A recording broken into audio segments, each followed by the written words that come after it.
That is Ernestine Rose, the woman who exposed how religion keeps people silent, obedient, and afraid. Ernestine Rose was born into a world where God and men spoke with the same voice. She was born in 1810 into a strict religious Jewish family in Poland. From childhood, she was taught that God had already decided her place in life: obedient daughter, obedient wife, obedient believer. The sacred texts were clear. Men lead, women follow. Men speak, women listen. Men interpret God, women obey God through men. But even as a child, Ernestine Rose felt that something was wrong. She saw that God's will always seemed to match men's interests. She saw that divine law always seemed to protect those who already had power. She began to ask questions that were not welcome. If God is just, why are women treated as property?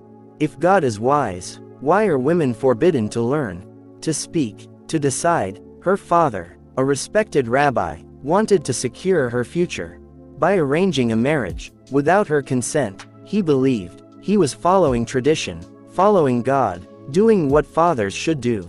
Ernestine refused. She did something almost unthinkable for her time. She took her own father to court to break the arranged marriage contract. She did not pray for a miracle. She used reason, law, and her own courage. She won. This was the first sign of the philosophy that would shape her life. Do not accept any chain just because it is old. Do not accept any command just because it is called sacred. Do not accept any fate that you did not choose. She left her home, her country, and eventually her religion. She moved through Europe, then to the United States, and became one of the most fearless voices for atheism, women's rights, and human freedom. In the 19th century, Ernestine Rose did not just stop believing.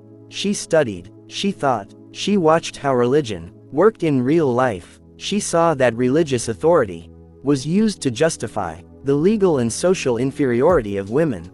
No vote, no property rights, no control over their own bodies, no voice in public life.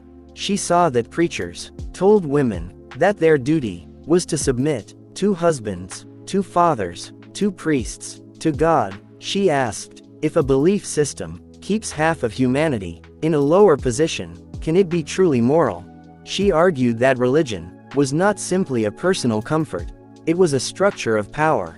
She said that many doctrines about women's nature were not observations, but excuses to keep women uneducated, dependent, and silent. She pointed out that the same texts that praised humility and obedience for women also gave authority and privilege to men. For Ernestine Rose, this was not an accident, it was a design. She believed that God was often used as a shield for human injustice. When men wanted to keep power, they said, God made it this way.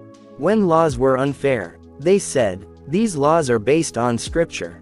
When women protested, they said, you are rebelling against God, not against us. Ernestine Rose refused to be intimidated by this language. She said, in essence, if your God demands my slavery, I reject your God. If your scripture justifies my chains, I reject your scripture. If your tradition denies my humanity, I reject your tradition. She did not attack believers as individuals. She attacked the system that taught them to accept injustice as holy. She spoke in public halls, conventions, and meetings where women rarely spoke at all. She defended atheism, not as a cold denial, but as a path to human dignity. She argued that when you remove the idea of a divine master, you also remove the excuse for human masters. If there is no God who has decreed that some must rule and others must obey, then every claim to authority must be justified by reason, by fairness, by consent. She believed that morality does not need a supernatural source. She said that kindness, justice, and honesty come from human experience, from knowing what it is to suffer, to hope, to fear, to love. She argued that people can be good without God, and that many people use God To excuse being cruel, she saw how religious leaders opposed women's rights, opposed abolition of slavery, opposed new ideas about equality. She asked, if a belief system stands in the way of human progress, why should we call it sacred? Ernestine Rose was not satisfied with polite criticism. She spoke directly. She called dogma a chain on the mind. She called superstition a disease of thought. She called blind belief a betrayal of our human capacity to reason. She did not say that all tradition is bad. She said that all tradition must be tested. She encouraged people to ask simple, dangerous questions. Who benefits from this belief? Who loses because of this belief? Would this rule still make sense if we removed the word God from it? She believed that many religious rules would collapse if they had to stand on human reason. How fear was used to protect dogma: fear of hell, fear of sin, fear of being rejected by family and community, fear of being called immoral, ungrateful, rebellious. She knew this fear personally. By rejecting her religion, she risked isolation, slander, and hatred, but she believed that living a lie was worse than living alone. She said, in her life and speeches, better to stand alone with truth than to stand with many in falsehood. Ernestine Rose connected atheism with self-respect, especially for women. She told women, you are not born to be the shadow of a man. You are not born to be the servant of a husband, a priest, or a god. You are a human being with a mind, a will, and a right to shape your own life.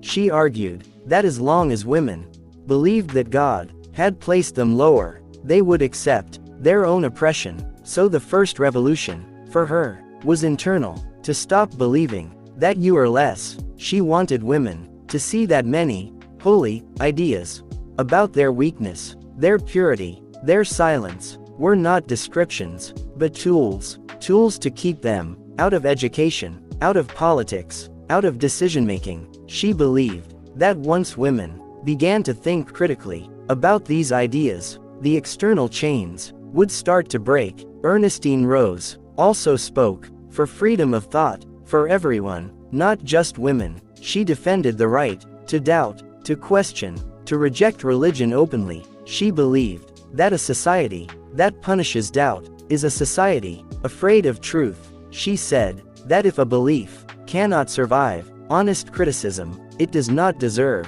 to survive. She did not ask for special protection for atheists. She asked for equal freedom, that no one should be forced to pretend belief, to repeat prayers, to follow rituals against their conscience. She saw hypocrisy as one of the worst effects of religious pressure. People saying with their lips what they do not believe in their hearts, just to avoid punishment. She believed that this destroys both integrity and trust. Her philosophy can be summed up in a few core ideas.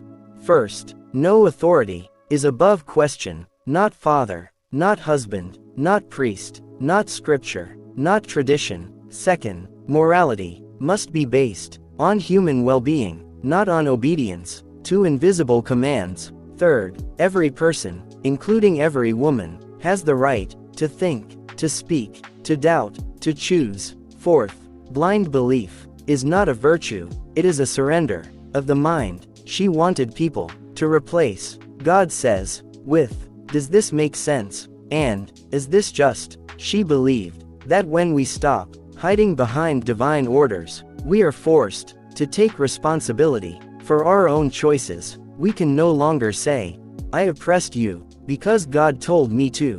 We must say, I chose this, and face what that means. Ernestine Rose lived in a time when even speaking these thoughts was dangerous, yet she stood on public stages in front of hostile crowds and said clearly, I do not believe in your God. I do not accept your chains.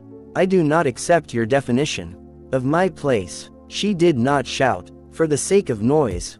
She spoke for the sake of those who could not yet speak.